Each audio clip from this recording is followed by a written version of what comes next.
Yan, samahan niyo ako, buksan niyo ang inyong Biblia. Basahin natin ang Roma chapter 5 verse 18 to 19. Roma chapter 5 verse 18 to 19.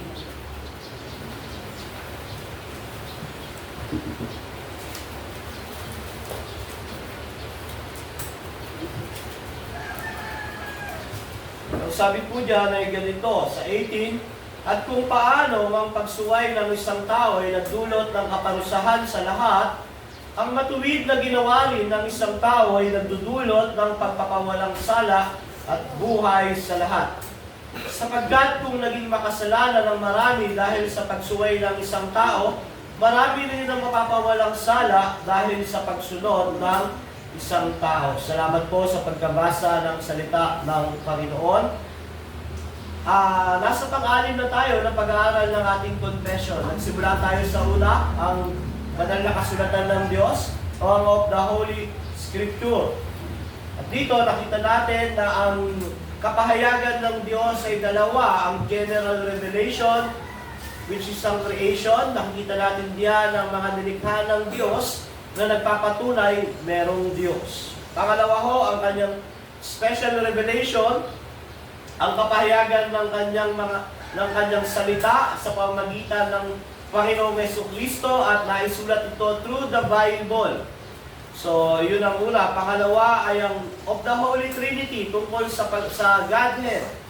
Na merong isang Diyos at itong Diyos na to ay ipinakilala ang kanyang sarili sa tatlong persona, Father, Son, Holy Spirit. At alam natin na ang Trinity ay progressive. Hindi siya, nung dumating si Adan, sinabi kaagad ng Biblia na Trinity. Pero meron ng mga hint dahil merong plurality ang Godhead. Merong angel of the Lord na kung magsalita ang angel of the Lord parang Diyos dahil Diyos mismo siya. At sa New Testament, dumating ang anak ng Diyos at pinapakilala niyang siya ay ang anak ng Diyos at sa kanyang pananalita, sa kanyang gawa, siya ay Diyos dahil sa magpapatawad ng kasalanan. At pagdating ng Pentecostes, bumaba ang Holy Spirit at sabi ng Biblia, ang Holy Spirit ay persona rin dahil nagigirib siya, meron siyang will, meron siyang sariling kaisipan, at ang pagpapakilala sa kanya ay personal pronoun. So pinakilala iyon sa Confession chapter 2, ang of the Holy Trinity. Ano yung number 3? Pagkatapos ng Biblia, ang Godhead, ang decree ng Diyos. Kung paano pinlano ng Diyos ang mga mangyayari sa hinaharap through His decree. From eternity past, merong itinalagang plano ang Godhead, Father, Son, and the Holy Spirit kung ano ang mangyayari sa buong sansinuko. So ang tawag ko doon, decree o pagtatalaga. After ng decree, nagsimula ang pagkilos ng Diyos through His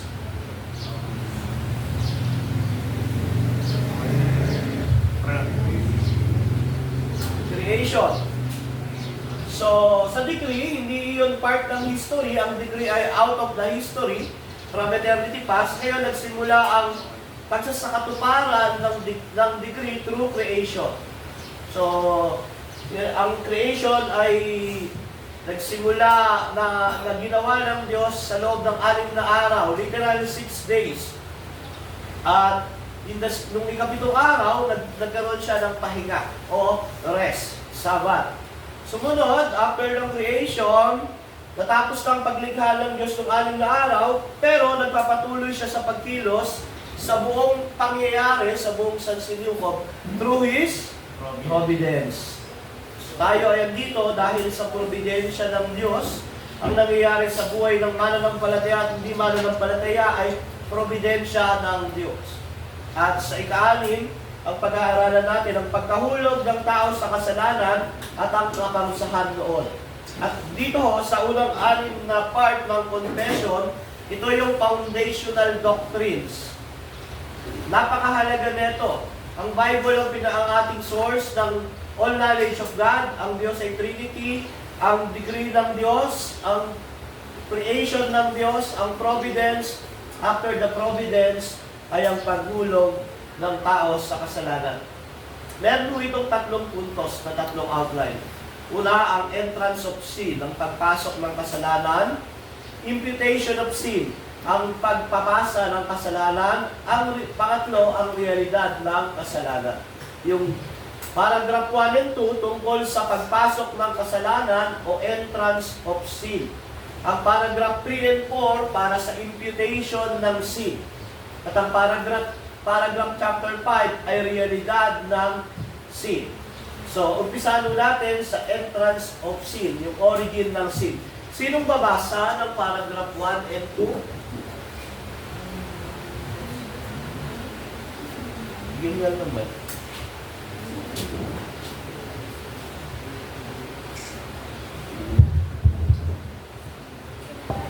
Bagaman nilikha ng Diyos ang tao na matuwid at sakdal at ibinigay sa kanyang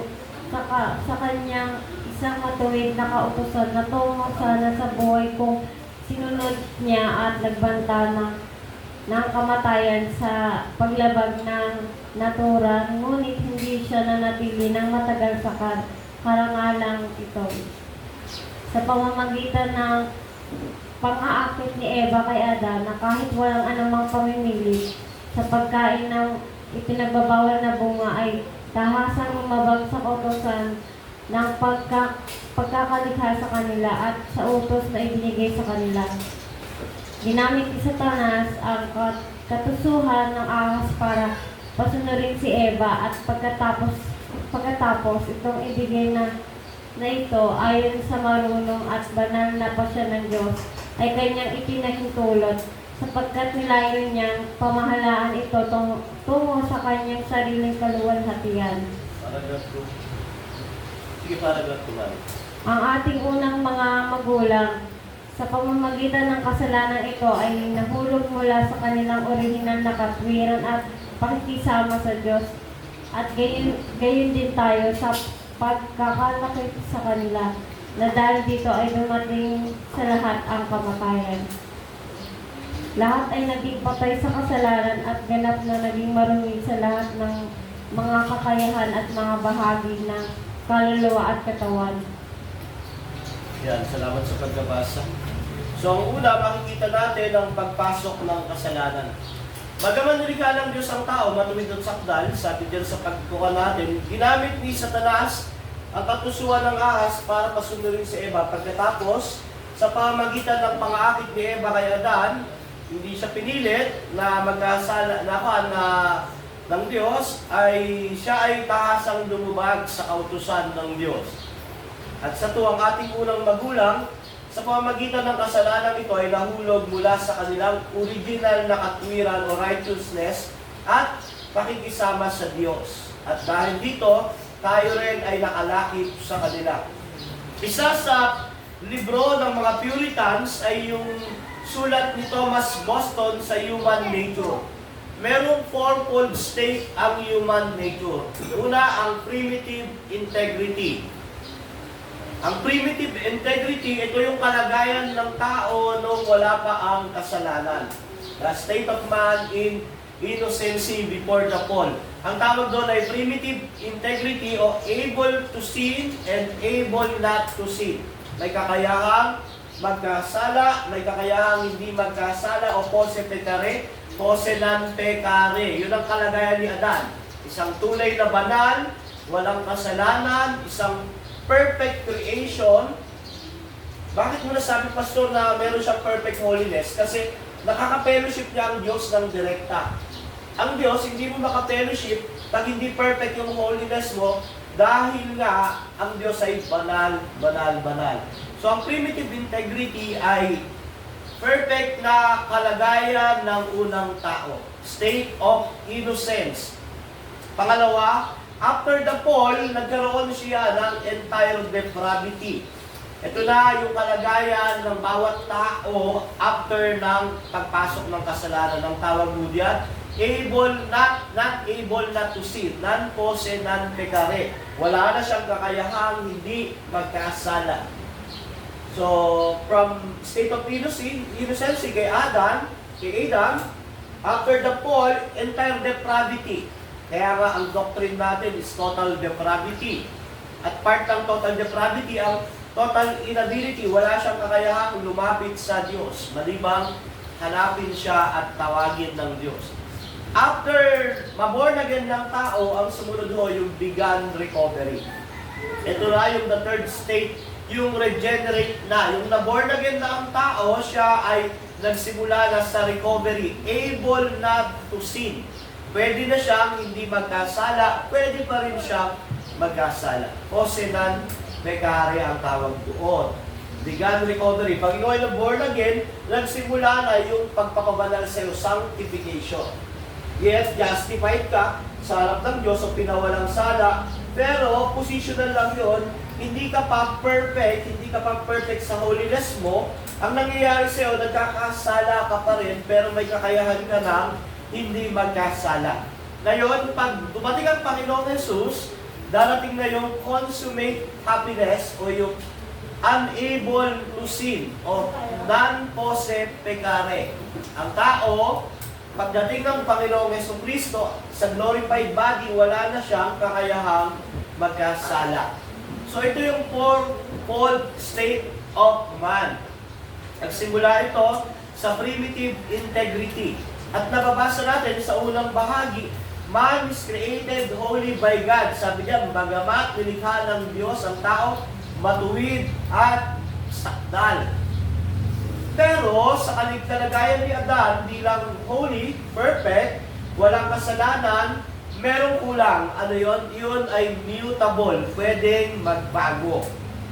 At alam naman natin, ang ating mga unang magulang ay nahulog sa kasalanan, ginamit ng Diablo ang ahas upang sila'y tuksuhin kumain sa bunga ng puno ng alaman na ipinagbabawal.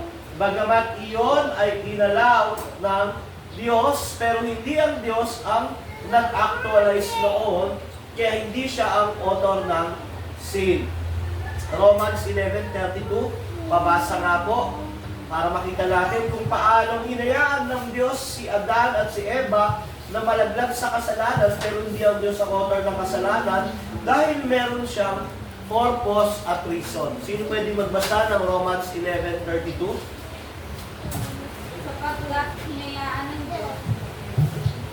Sapagkat hinayaan ng Diyos na maalipin sa pagsuway ang lahat ng tao upang maipadama niya sa kanila ang kanyang habag. So yun ang reason. Bakit inalaw ng Diyos si Adan at si Eva na malaglag sa kasalanan despite ng kanilang pagiging banal, perfect? Ang reason, sabi ng Romans 11:32, para maipadama niya sa kanila ang kanyang habag, ang kanyang grace at biyaya. Pero ang topic natin is, what is sin? Ano ang kasalanan? May dalawang Greek word doon na ginagamit para sa kasalanan. Una yung hamartia o yung hindi mo naabot yung pamantayan ng Diyos, missing the mark. Pangalawa, parabasis naman ay sinuway mo yung utos ng Diyos. So same iyon. Hindi mo na abot yung pamantayan ng Diyos, ibig sabihin, hindi mo ginawa yung standard ng Diyos, hindi mo kayang abutin. Pangalawa, sinuway mo ang utos ng Diyos. Hamartia at parabasis. So ang kasalanan ay anumang kakapusan ng pagsag-ayon o pagsunod o pagsuway sa batas ng Diyos. Sa negatibo, ang kasalanan ay paglabag sa Diyos. Sa positibo naman, ayon kay Sam Waldron, ito ay paglalarawan bilang otonomiya o pagsasarili. Pag ang tao nagkakaroon ng sarili niyang kaisipan, sariling pamantayan, batas, ito po ay kasalanan. Ito ay pag-aangkin o kagustuhan para maging malaya at independent sa Diyos. Mga kapatid, ang kasalanan ay hindi lang yung nakagawa ka ng nalabag mo yung 10 utos. Ang kasalanan din ay nagkaroon ka ng pamantayan na hiwalay sa Diyos. Pag ikaw ay merong sariling pamantayan,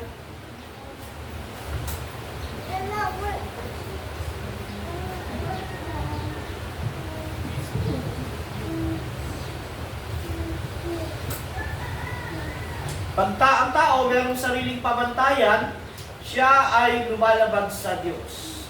Hindi lang ho natin pag sinuway, pag tayo ay gumawa ng sarili nating kaisipan, tayo ay nagkakasala. Isang halimbawa ho diyan ngayon, ng mga tao may kaisipan na ganito, na kahit hindi ako nagsisimba, mabuti naman akong tao. Iyon ho ay maling pamantayan at kasalanan iyon. Naisip mo pa lang iyon, nasabi mo pa lang iyon, kasalanan na iyon. Kasi humihiwalay ka sa turo ng Diyos. Di ba? Ang turo ng Diyos ay manalangin, magbasa ng Biblia, sumamba, kilalanin ng Panginoong Jesucristo, tapos pag nagkaroon ka ng sariling pamantayan na kahit hindi ako nagbabasa ng Biblia, mahal ko naman si Lord, kahit hindi ako nananalangin, mabuti naman akong tao, iyon ay kasalanan dahil gumagawa ka ng sarili mong standard na hindi standard ng Diyos. At yun ho yung kasalanan, hindi lang nalabag mo yung 10 utos, nagnakaw ka, nag-isip ka ng mahalay, nagalit ka, napuot ka, yung magkaroon ka lang ng sarili mong standard, kasalanan po iyon. Bakit? Nagre-rebelde ka sa pamantayan ng Diyos. Kasi yun, nasanay tayo sa mundong ito na ang akala natin, ang pamantayan natin ay ang moralidad ng mundong ito, pero hindi ho. Sa Diyos, kung ano ang nakalagay sa kanyang salita, iyon ang standard. Kaya ang pagbagsak ng ating unang magulang ay nagdulot ng kasalanan. Nagbunga ito ng spiritual na kamatayan, physical na kamatayan, corruption, total depravity at total inability. Na kung walang gagawin ang Diyos, ito ay pupunta sa eternal na kamatayan. Mga kapatid, kung sikat na sikat ngayon ang kamatayan ng isang artista, si Sanjay. Pangatlong sinabi ko na, pangatlong beses ko na ito sinabi. Kasi pansa ko ni Juan Siley yung pansilawing so. So namatay siya.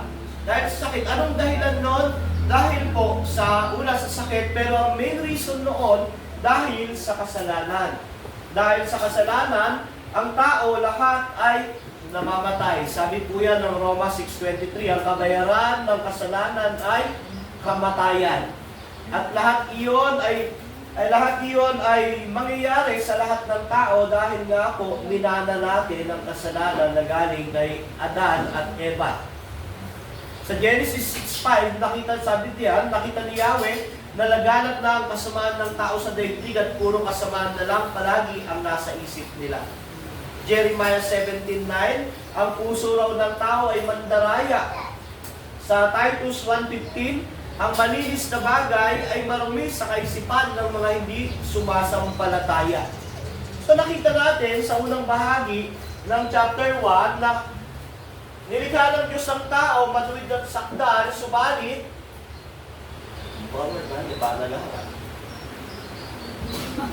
sa pamamagitan ng pang-akit ni Eva kay Adan na kahit walang anumang pinipilit sa pagkain ng pinagbabawal na bunga, ay tahasang lumabag sa kautusan. Baligtad yan eh. Dapat una yung ginamit ni Satanas ang katusuan ng ahas para pasunuin si Eva. Malingan. Ginamit ng Diablo ang ahas, nung panahon na yan, ang ahas ay hindi pa gumagapang, para dayain si Eva. Kung nakabasa nyo yung Genesis 3, kung paano dinaya si Eva, sino na nakabasa noon? Ang pangyayari doon ay sinabi sa kanya ng kinausap siya. Sabi ng Diablo, sabi ba ng Diyos, hindi nyo pwedeng kainin yan? Oo, sabi niya, hindi lang hindi pwedeng kainin, hindi rin pwedeng hawakan. Sabi ng Diablo, hindi. Na pag kinain nyo nga yan, magiging matalino kayo, magiging marunong kayo, magiging Diyos kayo. At ganun ang nangyari, natukso si Eva. At yan, sapagkat nila yun, forward pamalik. Ang ating unang mga magulang sa pamamagitan ng kasalanan ito ay nahulog mula sa kanilang orihinal na katwiran. Dahil sa panunukso ng ahas kay Eva at kay Adan, ang unang mga magulang ay nagkasala. Ang tawag po roon ay origin of sin. Doon nagsimula ang kasalanan. Nagtataka tayo, bakit po ang mga tao ngayon ay may masasamang tao? Bakit ako, kahit ako mismo, nakapag-isip ako ng masama? gusto ko namang hindi mag-isip ng masama. Bakit? Ang mga nakikita natin sa paligid, puro corruption, puro kaguluhan, pagpatay, pagnanakaw. Bakit ako mismo bilang mananampalataya nakapag-iisip ng hindi maganda? Ang dahilan ho dyan dahil sa kasalanan, dahil pumasok ang kasalanan sa tao. At yun ho yung entrance ng sin. Pangalawa ho, yung imputation, pagpapasa. Sumunod, sa chapter 3, paragraph 3 and 4, pagpapasa ng kasalanan. Sino po pwedeng bumasa?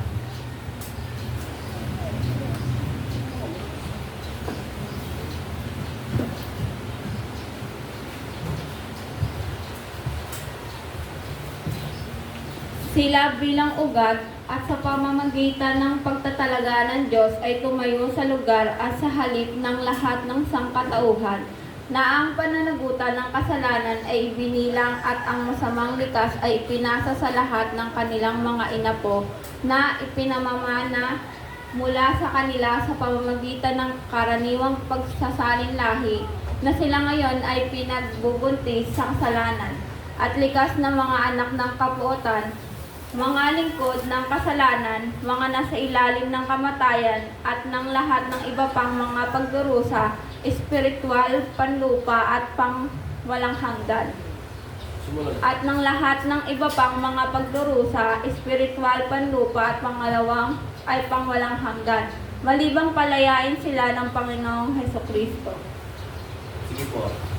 Mula sa orihinal na kasamaang ito, kung saan sa pamamagitan nito tayo ay ganap na tumatanggi, walang kakayahan at pinaging laban sa lahat ng mabuti at lubos na nakakiling sa lahat ng kasamaan.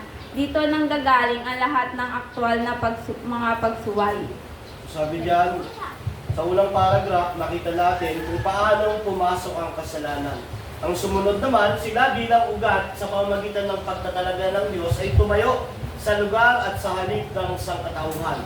Naging federal head ng lahat ng tao si Adan at si Eva. Sila yung naging representative ng bawat tao. So, ang doctrine ng original sin ay ang pagpapasa ng guilt at corruptions ng ating unang mga magulang sa lahat ng salin lahi. Minsan, isipin natin, hindi yun makatanungan, Pastor, bakit pumamalahin yung kasalanan ni Adan? Bakit ako ang magmamana noon? Alam niyo ho, realidad iyan kahit sa mundo natin.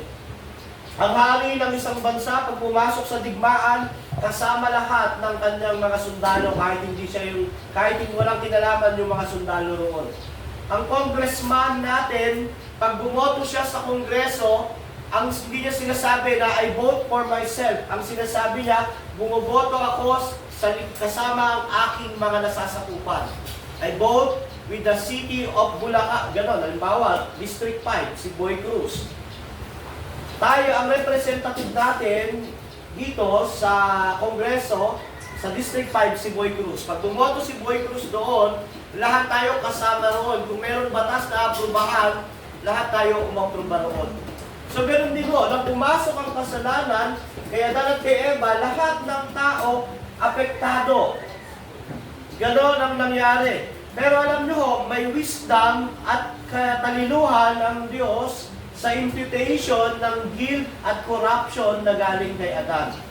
Merong matalinong layunin ang Diyos. Kung ang guilt at corruption ay naipapasa sa pamamagitan ng pagkakasala ni Adan at ni Eva, gaya ng sinasabi ng Biblia sa Roma 5:12-21, na dahil sa isang tao nagkasala lahat, ang ganda ng prinsipyo na yun. Kung walang prinsipyo ng pagpapasa ng kasalanan, hindi rin natin mararanasan yung prinsipyo ng pagpapasa ng kaluwalhatian o kaligtasan. Diba? Kung hindi naipasa kay Adan naipasa sa atin ang kasalanan ni Adan, hindi rin pwedeng maipasa sa atin yung katwiran galing kay Kristo. Kung wala ang prinsipyo ng imputation na itinuturo ng paragraph 4, tayo ay mananatili sa ating kasalanan. Mapapahamak tayo. Bakit? Kasi kung ayaw natin may pasa sa atin yung kasalanan ni Adan, hindi rin pwedeng may pasa sa atin yung pagiging matuwid ng Panginoong Jesucristo. Pakibasa niyo po yung Roma chapter 5 verse 12 to 21.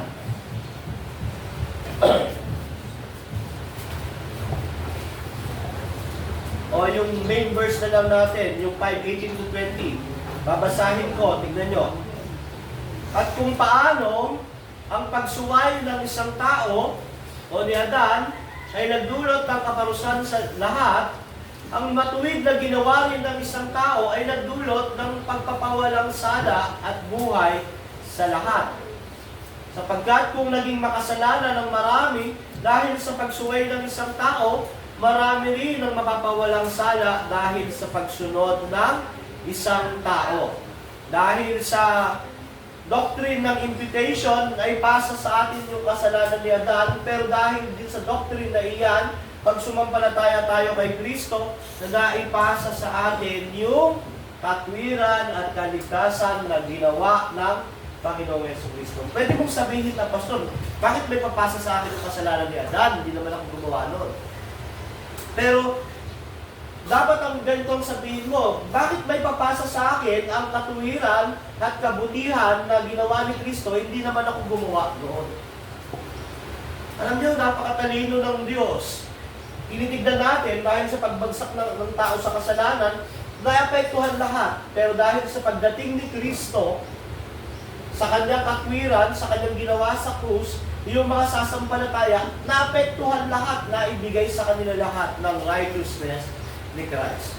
Pang sumunod panghuli, chapter 6, paragraph 5.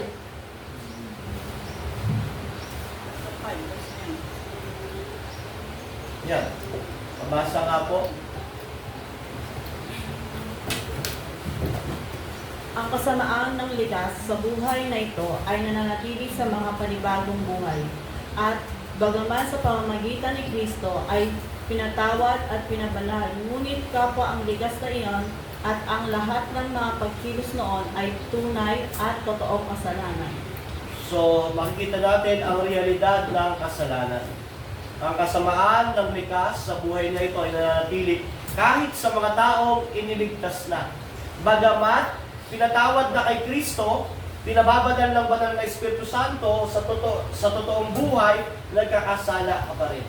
Sa paragraph 1 and 4, nakita natin ang masamang epekto ng kasalanan. Sa pamamagitan ni Adan at ni Eva, pumasok ang kasalanan. Sa pamamagitan ng kasalanan na iyon, naipasa sa lahat. At sa chapter 5, pinaliwanag na ang epekto ng kasalanan ay nanatili kahit sa mga tao sumasampalataya kay Jesucristo. Habang tayo ay nabubuhay, tayo ay palaging nakikipagbulo sa kasalanan. Bagamat ang biyaya ng Diyos ay nasa mananampalataya na. Nung sumampalataya ka kay Kristo, lahat ng kasalanan mo sa past, present, future, pinatawad na ng Diyos yan. Sa korte ng Diyos, lahat ng nakakasalanang nagawa at magagawa mo, burado na lahat iyan. At pinadala niya ang Holy Spirit, ang Espiritu Santo para pabanalin ka at bilang selyo.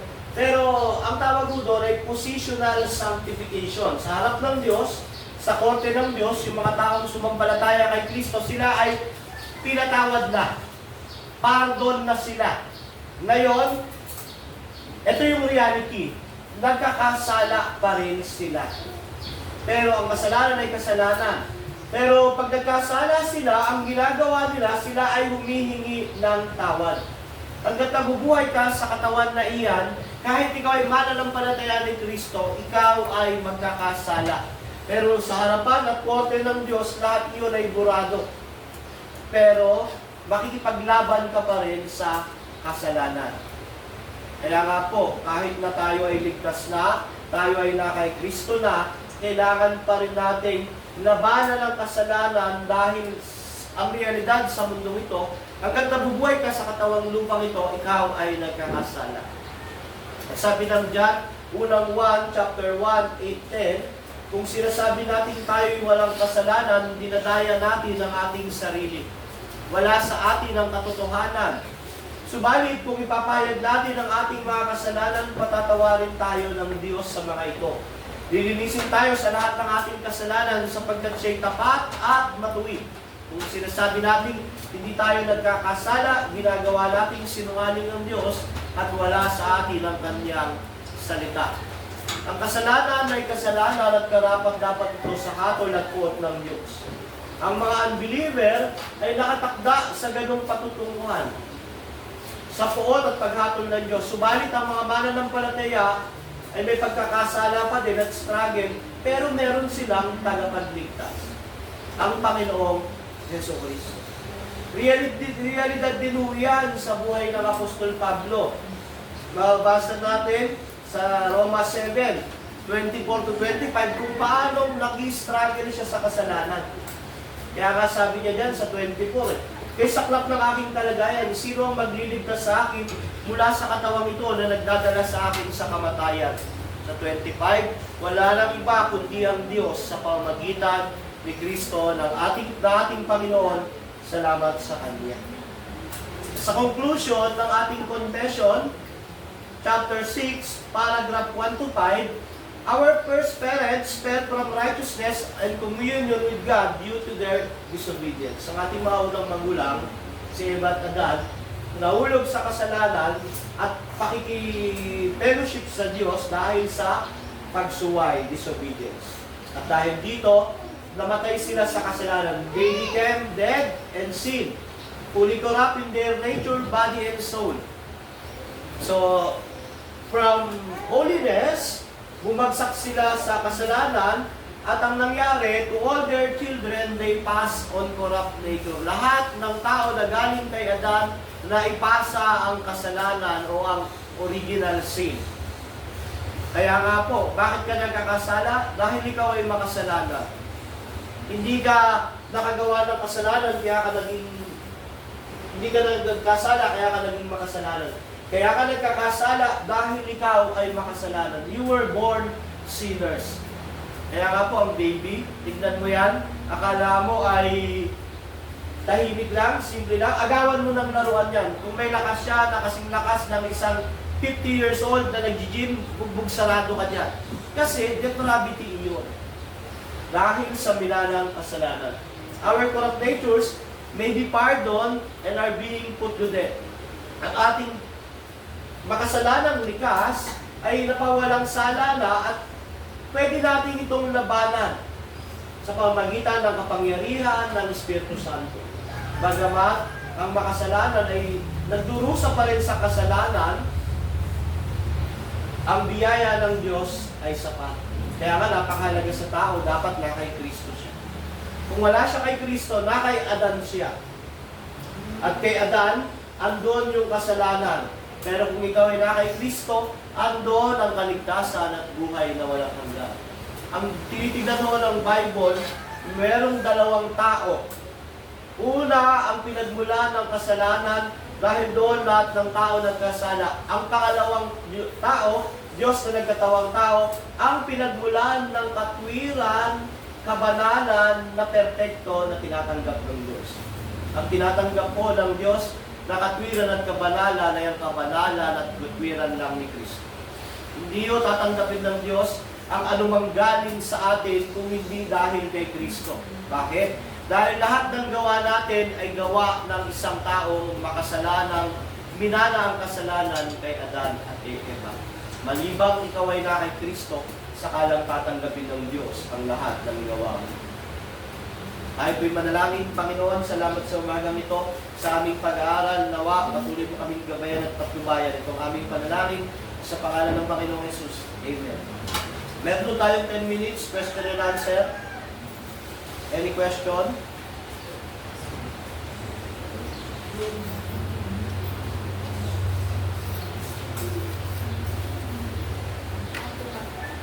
Sige po. Ano yung tanong?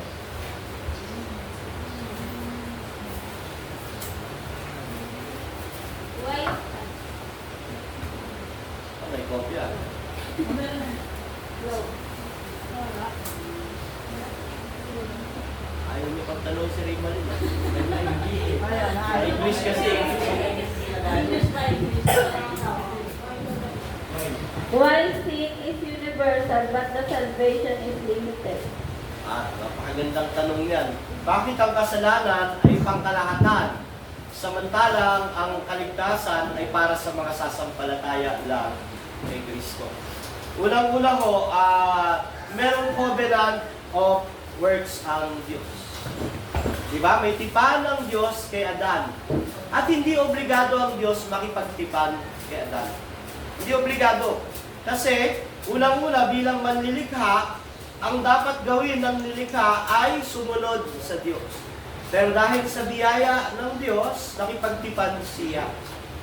So, nung pumasok sa kasalanan, lahat ay nagkasala. At pinanganak lahat yun. Galing sa generation. Tawag doon generation. Ngayon, bakit limited ang salvation kay Christ? Unang-una, hindi lahat ng tao galing kay Christ.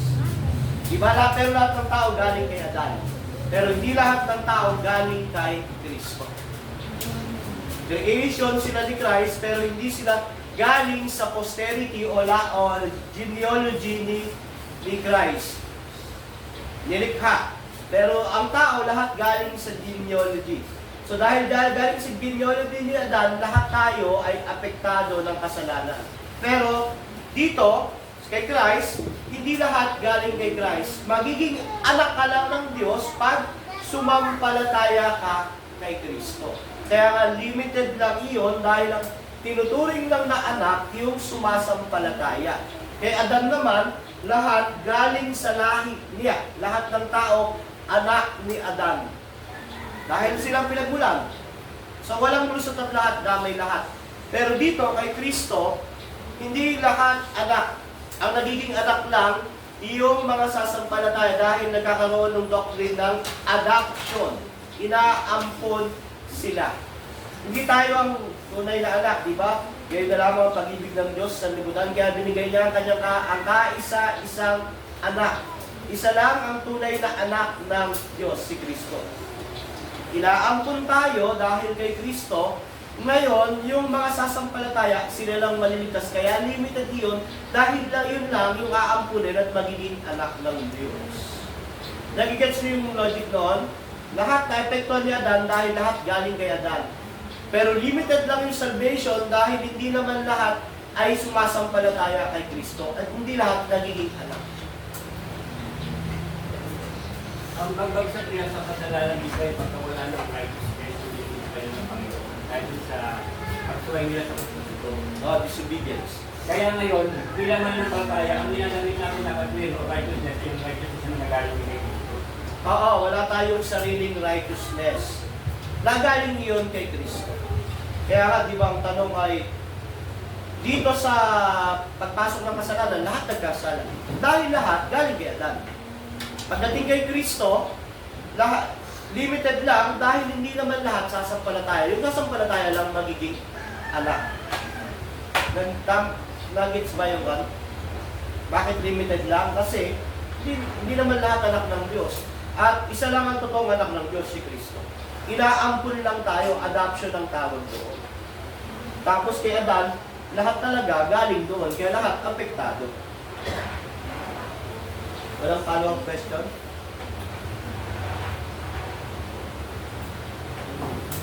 Nasagot ba? Wala sa mga pa rin. Ano yun? Sino na nagkasala? Si Satanas o si Eva?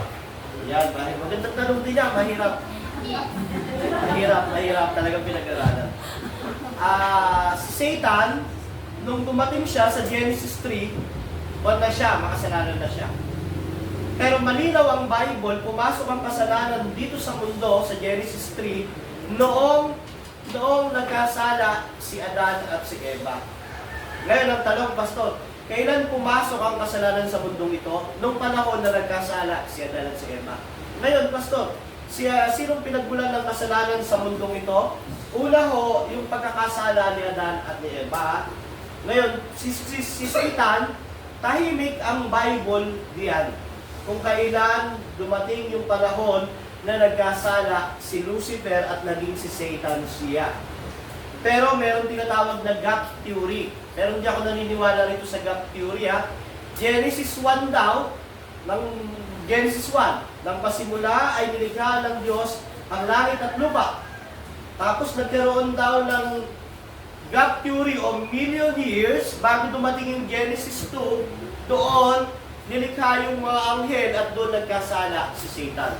Pero wala ho sa Bible ang gap theory. Hindi nakalagay kung kailan nilikha ang anghel, hindi nakalagay kung kailan naging Satan si Lucifer, which yung greatest angel nung nanilikha ng Diyos. Sabi ng Deuteronomy 29:29, secret things belongs to the Lord. Kaya ang kasalanan, base sa Biblia, pumasok Genesis 3. Kaya dalat si Eva. Pero yung kasalanan ng mga angel, pag magiging Satan ni Lucifer, wala akong sinasabi ang Bible. Ang meron lang yung gap theory na Genesis 1 and 2, meron daw pagitan na million years, kaya doon nilikha yung angel, doon nagkasala Satan. Pero wala akong kasi sa Bible. Hindi natin pwedeng sabihin doktrina yon dahil wala sa Bible. Yun ay theory lang. Kaya ganon, ang nasa Bible, pumasok ang kasalanan sa pamamagitan ni Adan at ni Eva. Di ba? Genesis, Romans 5:12, yung binasa natin, pumasok ang kasalanan dahil sa unang tao. Pero maganda yung tanong, mahirap. Pwede sugan. Oo. Kung kanino binigay ang Mickey sa pagkain ng pinakabawan ng mga kung katulad ng pagkain ng mabuting masama, yung puno ng buhay, ang kinain-ngain puno ng pagkain ng mabuting masama, ito yung binigay kay Adan. Oo. Pag naman sumuhay si Eva, may tendency pa rin si Adan tawain si Eva. Ngunit dahil sa pagkapuhay ni Adan, kinain yung mansanas, binabaglikikop siya ng Diyos. Sa kanya yung binigay ni Mickey, kaya kung tutusin siya talaga yung kakasala. Ang sabi po ng Biblia ay hindi nagkasala si Adan. Ay hindi pala natokso si Adan. Ang unang natokso si Eva. Pero dahil sabi mo, binigay sa kanya yung decree, siya ang may pananagutan. Ang babae ang unang natokso, ang lalaki ang may responsibilidad. Kaya nga, minsan nagtataka yung may malaking question, bakit ang babae hindi pwedeng manguna sa isang simbahan at hindi pwedeng maging head ng kanyang pamilya? Bakit lalaki pa rin? Bakit yung tatay? Bakit sa church ang pastor lalaki na? Unang-una ho, creation at corruption. Ang unang sabi ni Pablo sa kanyang argumento sa mga babae na gustong maging pangunahin sa simbahan at maging pangunahin ng kanilang pamilya, sabi ni Pablo, ang babae ay dapat manahimik dahil ang unang nilikha ay si Adan. Pangalawa, hindi natukso si Adan, si Eva ang natukso. Pero, responsibilidad ho ng lalaki, ang babae, ang church at ang tahanan. Kaya nga pag nasira ang pamilya, magulo ang pamilya, problemado ang pamilya, sinong may kasalanan? Hindi yung si Eva, si Adan. May nagsasabi na ganito, hindi pwedeng maging leader ang babae dahil mahina at madaling matukso. Hindi ho. Malalakas ang babae. Pagdating sa kasalanan, pantay-pantay ang babae at lalaki, pare-parehas tayo madaling matukso. Ang reason ay creation. Unang nilikha ang lalaki. Pangalawa, corruption. Ang sumpa sa babae sa Genesis 3 ay i-desire niya na andirin yung kanyang asawang lalaki. Kaya ganito ang utos sa Epeso. Lalaki, mahalin mo ang iyong asawa gaya ng pagmamahal ni Kristo sa kanyang iglesia. Sa babae naman, babae, magpasakop ka sa iyong asawa gaya ng pagpapasakop ng iglesia kay Kristo. So meron ng order, pero pantay-pantay ang babae at lalaki. Pwedeng ang mga babae maging presidente ng bansa. Mas matatalino ang mga babae ngayon, in realidad. Mas magagaling. Mas maayos. Pero, by God's ordinance and decree, ang lalaki ang unang kinreate at leader ng pamilya at ang lalaki ang inatasan para pangunahan ang kanyang iglesia. Kaya nga po, mga kapatid, ang curse ng babae ay nasain na agawin ang power sa lalaki pagdating sa tahanan at sa church. At biblical mo yun. Pabasahin niyo yung Romans 4, yung 1 Corinthians 14. Saka Titus, saka Timothy. Pero sa pagiging leader ng bansa, pwede ang babae. Yun nga lang, ganito kasi ang senaryo niya. Pag ang babae ang namumuno sa isang bansa, nakakahiya ang mga lalaki. Kahiya-hiya. Ganun ang senaryo. Pero paano tayo? Ngayon, mas magagaling ang mga babae, mas matalino, mas ano sila. Kaya kapag nakapag-asawa ka ng isang babaeng matalino, magaling, mapalad ka. Pero tandaan mo, bilang lalaki, ikaw ang nangunguna sa tahanan. Pag nasira ang pamilya, nawasak ang tahanan, kasalanan mo dahil sa iyo pinakalaga ng Diyos. Si Adan ang kinausap ng Diyos. Unang nagkasala si Eva, pero wala pang effect yung sin until si Adan ay kumain ng pinagbabawal at doon na umepect yung kasalanan. Question pa po?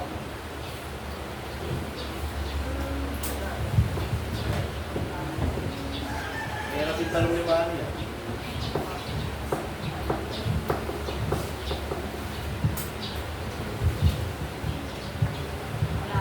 Sige po. Meron tayong 15 minutes.